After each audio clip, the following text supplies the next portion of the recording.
we're so grateful to have her on the call today because she's going to share how she moved across the globe for a business opportunity and the highs and lows that went with that adventure. So thank you and welcome. Thank you. Thank you for having me. Yay. So just jump in and tell us your story. Where did you go and what did you do? Okay, I moved to New York in 2015. It was a business decision with my business partner, who was my husband at the time, and we had an IT company. And so we had been in business for 6 or 7 years at the time in Perth, in Australia, and the business was going really well. But we went on a holiday to New York. It was always his dream to go there, and we went there for a month. And then when we came back to Perth, I guess we fell in a slump. Our business had all sorts of problems because it relied on us so much, and we just felt like a little bit stuck, I guess. And so it was just at a point in our business where we were working out how to pivot. Do we scale here in our homeland, or do we do something else? And he just loved New York. So we were at lunch one day, sitting there just casually, and he's like, why don't we move our business? Why don't we expand the business to New York? You know, just kind of a casual thing to say. And I was like, wait, what? He was serious. Yeah. Well, yeah, I knew he was serious. That's how he is. He's a very visionary type of person, whereas I'm more like the executor of the operations and kind of getting things done on the ground. Anyways, I was quite unhappy with my life at that point, and it sounded like a really amazing adventure. I never actually thought that it would happen. But between the two of us, when we combine forces, you know, we can move mountains, and it took us 3 years to get there. And so we were running our company here during the day, and then we would go home and we would work around the clock to find out how we could start up and expand our company to Manhattan, and then move our lives there and then start a business there. And so that took 3 years, that process. Along the way, it was really difficult in every way you could imagine, because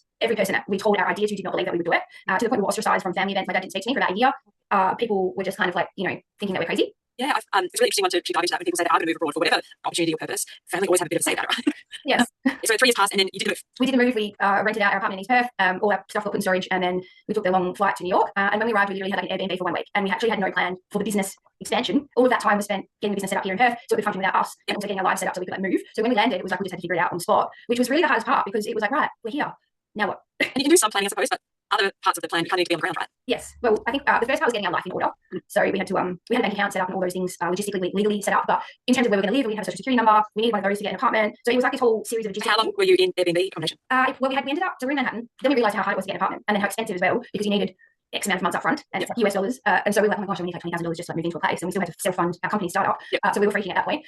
So we moved to Miami for a little bit while we waited for our social security number to come through. Yeah. And so we decided just to have like a bit of a chill period, because it had been so intense. And then once it came through, then we started looking at apartments, and we ended up living in a studio in Tribeca for a while. Incredible. Yeah. So how long were you over in New York total? It was 5 years. Oh, that's a long time. Is that like when you did the move, did you know how long you were going to go for? No, we had no idea about anything. We didn't know that we would be able to create a successful business. But we also were not going to take no for an answer. So we were all in every aspect of our life. We were in that. And the only reason, so much happened in that 5 years. I had a baby. We separated, and the business started to go really well. During that time, we kind of sacrificed everything happening. Yeah, it was just the most insane 5 years that I've ever experienced, and the hardest. But I grew tremendously. Yeah. So we ended up coming back because COVID hit, and I had a 1.5-year-old baby.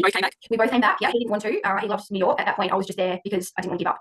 And it's been a massive realization for me. The whole experience, I basically gave up everything because I didn't want the business to fail, even to the point where I forgot about myself so much along the way. Very hard and challenging 5 years. It was having a child away from home base would be so difficult. Yes, and I didn't have any help or plan. So it was, and at that point, my partner was not. He was so stressed, and he became depressed and had mental health issues because of businesses. Because we were still running the other company in Perth as well. I was kind of leading the whole operations myself. With my, I was running emails on the hospital bed alone for quite a while because I was induced because I was technically old. And so I was like by myself. My mum ended up coming the next. She'd already been there for a few weeks, but I told her not to come to the hospital because she had to wait a while. So I was by myself, and I was writing emails. I'm like, what am I doing?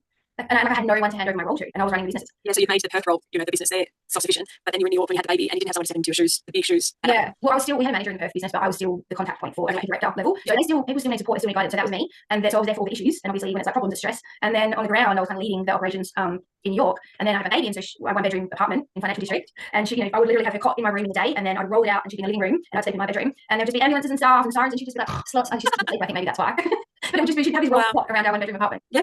Oh my goodness. Okay, and then so COVID hit. You came back, and then what?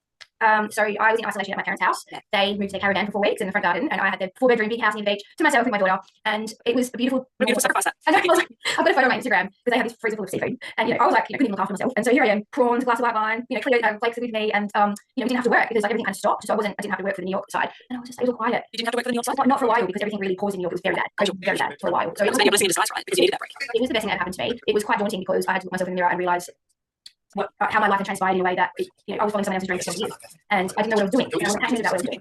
So I had to think long and hard about what I want to do and what type of mum I want to be and role model and what makes me happy, and so I reinvented myself since then. Amazing. Okay, so before we go into the reinvention, let's just round out the New York story and that journey, I suppose, for you. Yep. Someone looking to have started a business overseas, particularly in the US. The US has changed a lot over time, I can appreciate also, but what would you say to them?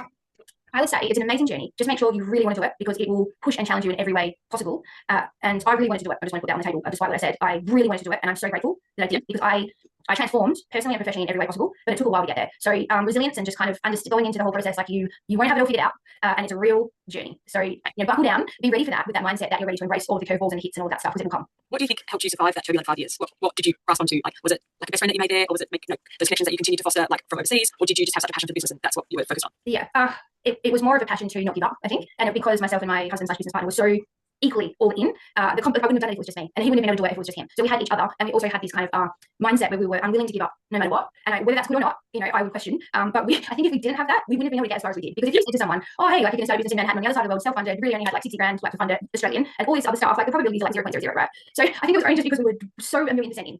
So I feel like if you want to do something like that, you have to be all in. Yeah. And while after taking on a different path and journey now, the success that you forged in fire in New York ultimately opened, I've got some background on your life and what you've achieved since. It really has opened doors and opportunities, and I suppose giving you that a huge skill set now that you can take forward and apply to whatever you really want to achieve, right? Yeah, well, yes, and that was none of the plan, but I think there was a plan there for me, and I didn't know what it was. And so when I had the courage to stand up after and be like, no, I need to start now following my passion, I was able to realize the skill sets and the growth that I could leverage off. And then also it's a great point of difference. I'm a coach, and there's so many coaches out there. It's like a Olympic-sized swimming pool of coaches, and so it's become part of my point of difference now. I've been able to scale a business internationally in New York.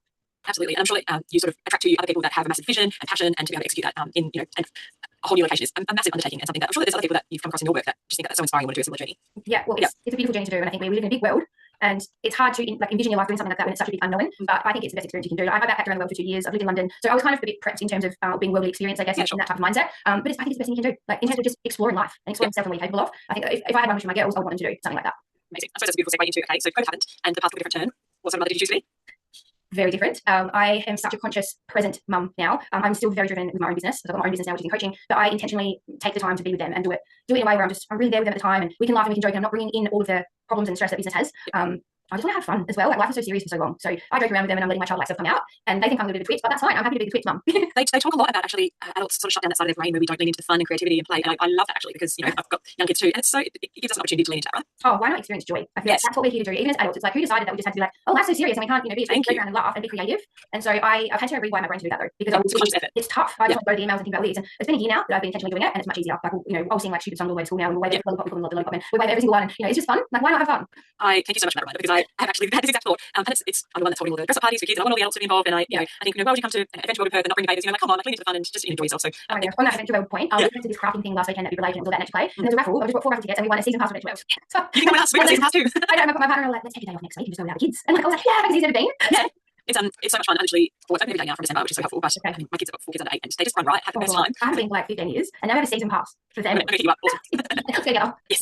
Okay. Well, I'm all excited about it. Now I've got lost my train of thought. But it's funny how there's different seasons of our life, isn't it? Of like being so focused on business, and you knew that you're working through that challenging time, you achieved it, and you've got a beautiful story to tell for it. And then go through another good season, and if you were to look at what your priorities were, what excited you now, it would probably be different than that 3 years where you were building up to moving and starting a business from scratch, right? Yeah, oh yeah. I mean, we were going out for nice dinners and stuff just to kind of get the dopamine hit to fill up our cups, but we would be planning to go to New York, so that was a different type of vibe. No kids, obviously. And then now I've got 2 girls, and every weekend is about what can we do? Go to the beach or nature play stuff, and still keeping healthy is always like work out, on weekends as well. And it's just more about balance. More about balance. And I think some of the commonalities between the stories that we've heard from different women on this interview series is that balance part and also the connection part. I think children are really good for that, because it's like take a dog to a park, you meet people, and it's like an icebreaker, and children do a similar thing, right? Yes, yeah, absolutely. Yeah. Oh, awesome. Well, was there anything else that you wanted to share with someone who was looking for an adventure and then may or may not have children with it? Yeah, I would say if you really want to do it, if you have that fire in your heart, don't overthink it or overplan it. I think, like for me, it was planning enough to get there, but then it's not going to go. Things aren't going to be what you expect. So leave a window open for moments, the journey to present itself, and kind of go with the flow with how you feel intuitively, because it's meant to be a journey. That's the point of what you're doing, experience and adventure. So part of you has to go with the flow. Yeah, I would say. Let the adventure unfold before you. Yeah, like that book, Choose Your Own Adventure. Thank you so much for joining us. That was amazing, and I'm sure that when we put up the link for people to listen and watch this interview series, we'll be able to put some contact details too about what you're about, what you do. Thank you so much, and we'll talk soon. Thank you so much.